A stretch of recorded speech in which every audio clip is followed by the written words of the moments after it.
Friends, ಈ ರೀತಿ YouTube channel intro ಹೇಗೆ ಮಾಡೋದು ಅಂತ ಇವತ್ತು ಈ ವಿಡಿಯೋದಲ್ಲಿ ನೋಡೋಣ. ಹಾಗೆ ನೀವು ಇದುವರೆಗೂ ನಮ್ಮ ಚಾನಲ್ಗೆ ಸಬ್ಸ್ಕ್ರೈಬ್ ಮಾಡಿಲ್ಲ ಅಂದ್ರೆ ಈಗಲೇ ಸಬ್ಸ್ಕ್ರೈಬ್ ಮಾಡಿ. ಈ ಇಂಟ್ರೋ ವಿಡಿಯೋ ಮಾಡೋಕ್ಕಿಂತ ಮುಂಚೆ ಈ ಇಂಟ್ರೋ ವಿಡಿಯೋ ಟೆಂಪ್ಲೇಟ್ ಅನ್ನೋದು ನೀವು ಡೌನ್ಲೋಡ್ ಮಾಡ್ಕೋಬೇಕಾಗುತ್ತೆ. ಆ ಡೌನ್ಲೋಡ್ ಲಿಂಕ್ ಅನ್ನೋದು ನಾನು ವಿಡಿಯೋ ಡಿಸ್ಕ್ರಿಪ್ಷನ್ ಅಲ್ಲಿ ಕೊಟ್ಟಿದ್ದೀನಿ. ಆ ಲಿಂಕ್ ಮೇಲೆ ನೀವು ಕ್ಲಿಕ್ ಮಾಡಿದ ತಕ್ಷಣ ನೀವು ನಮ್ಮ ಬ್ಲಾಗಿಗೆ ರಿಡೈರೆಕ್ಟ್ ಆಗ್ತೀರಾ. ಕೆಳಗೆ ಸ್ಕ್ರಾಲ್ ಮಾಡಿದ್ರೆ ಕೆಳಗೆ ಒಂದು ಡೌನ್ಲೋಡ್ ಬಟನ್ ಇರುತ್ತೆ. ಅದ್ರ ಮೇಲೆ ಕ್ಲಿಕ್ ಮಾಡಿದ ತಕ್ಷಣ ನೀವು ನಮ್ಮ ಕ್ಲೌಡ್ ಡೇಟಾಬೇಸ್ಗೆ ಕನೆಕ್ಟ್ ಆಗ್ತೀರಾ. ಸಿಂಪಲ್ ಆಗಿ ಆ MP4 ವಿಡಿಯೋ ಫೈಲ್ ನ ಡೌನ್ಲೋಡ್ ಮಾಡ್ಕೊಳ್ಳಿ. ನೀವು ಡೌನ್ಲೋಡ್ ಮಾಡ್ಕೊಂಡಾದ್ಮೇಲೆ ಕೈನ್ಮಾಸ್ಟರ್ ಅಪ್ಲಿಕೇಶನ್ ಓಪನ್ ಮಾಡಿ ನೀವು ಡೌನ್ಲೋಡ್ ಮಾಡ್ಕೊಂಡಿರುವ ವಿಡಿಯೋನ ಇದರಲ್ಲಿ ಇಂಪೋರ್ಟ್ ಮಾಡ್ಕೊಳ್ಳಿ. ಈ ಚಾನಲ್ ಇಂಟ್ರೋ ಡಿಸೈನ್ ಮಾಡೋದಂತೂ ತುಂಬಾ ಸಿಂಪಲ್. ನಾನು ಹೇಳೋ 2 ಸ್ಟೆಪ್ಸ್ ನ ನೀವು ಫಾಲೋ ಮಾಡಿದ್ರೆ ಒಂದೇ ನಿಮಿಷದಲ್ಲಿ ಈ ಚಾನಲ್ ಇಂಟ್ರೋ ಅನ್ನೋದು ಡಿಸೈನ್ ಮಾಡ್ತೀರಾ.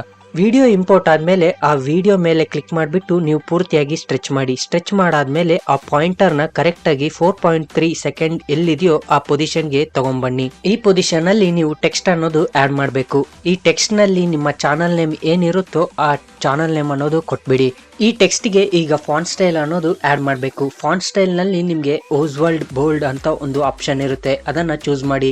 ಇದಕ್ಕೆ ಸೆಟ್ ಆಗುತ್ತೆ. ನೆಕ್ಸ್ಟ್ ಟೆಕ್ಸ್ಟ್ ಕಲರ್ ಬಂದ್ಬಿಟ್ಟು ಬ್ಲಾಕ್ ನ ಚೂಸ್ ಮಾಡಿ. ಚೂಸ್ ಮಾಡಿಬಿಟ್ಟು ಈ ಫಾಂಟ್ ಸೈಜ್ ನ ಎಲ್ಲಿ ಜಾಸ್ತಿ ಹಾಗೆ ನಿಮ್ಗೆ ಎಲ್ಲಿ ಸೂಟ್ ಆಗುತ್ತೋ ಆ ಪೊಸಿಷನ್ ಗೆ ಪ್ಲೇಸ್ ಮಾಡಿ.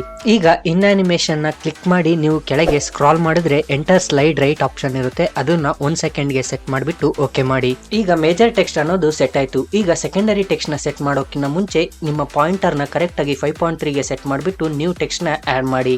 ಈ ಸೆಕೆಂಡರಿ ಟೆಕ್ಸ್ಟ್ ನಲ್ಲಿ ನಿಮ್ಮ ನೇಮ್ ಆಗಿರ್ಬೋದು, ಇಲ್ಲ ನಿಮ್ಮ ಚಾನಲ್ ನ ಕಸ್ಟಮ್ ಲಿಂಕ್ ಇರ್ಬೋದು, ಇಲ್ಲ ಈ ರೀತಿ ನಾನು ಬರಿತಿದ್ದೀನಲ್ಲ ಆ ರೀತಿ ಬರ್ದ್ಬಿಟ್ಟು ನೀವು ಟೆಕ್ಸ್ಟ್ ನ ಆಡ್ ಮಾಡ್ಬೋದು.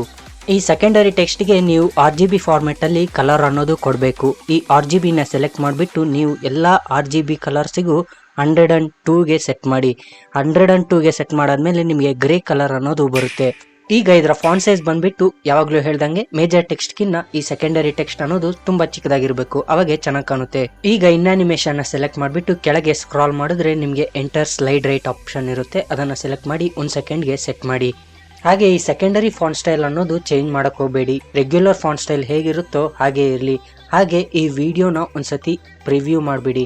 ಪ್ರಿವ್ಯೂ ಮಾಡಿಬಿಟ್ಟು ಮೇಲೆ ಆರೋ ಬಟನ್ ಇದೆಯಲ್ಲ ಆ ಆರೋ ಬಟನ್ ಮೇಲೆ ಕ್ಲಿಕ್ ಮಾಡಿಬಿಟ್ಟು ನೀವು ಎಕ್ಸ್ಪೋರ್ಟ್ ಮಾಡ್ಕೋಬಹುದು. ಫ್ರೆಂಡ್ಸ್, ಕಮ್ಮಿ ಸಮಯದಲ್ಲೇ ಈ ಇಂಟ್ರೋ ಎಫೆಕ್ಟ್ ಹೇಗೆ ಮಾಡಬೇಕು ಅಂತ ಹೇಳ್ಕೊಟ್ಟಿದ್ದೀನಿ ಅನ್ಕೊಂತೀನಿ. ಫ್ರೆಂಡ್ಸ್, ಈ ವಿಡಿಯೋ ಯೂಸ್ ಆಗಿ ಇಷ್ಟ ಆಗಿದ್ರೆ ತಪ್ಪದೆ ನಮ್ಮ ಚಾನಲ್ಗೆ ಸಬ್ಸ್ಕ್ರೈಬ್ ಮಾಡಿ, ಲೈಕ್ ಮಾಡಿ. ನಿಮಗೆ ಯಾವ ರೀತಿಯ ವಿಡಿಯೋ ಎಡಿಟಿಂಗ್ಸ್ ಬೇಕು ಕಾಮೆಂಟ್ ಮಾಡಿ. Thank you friends.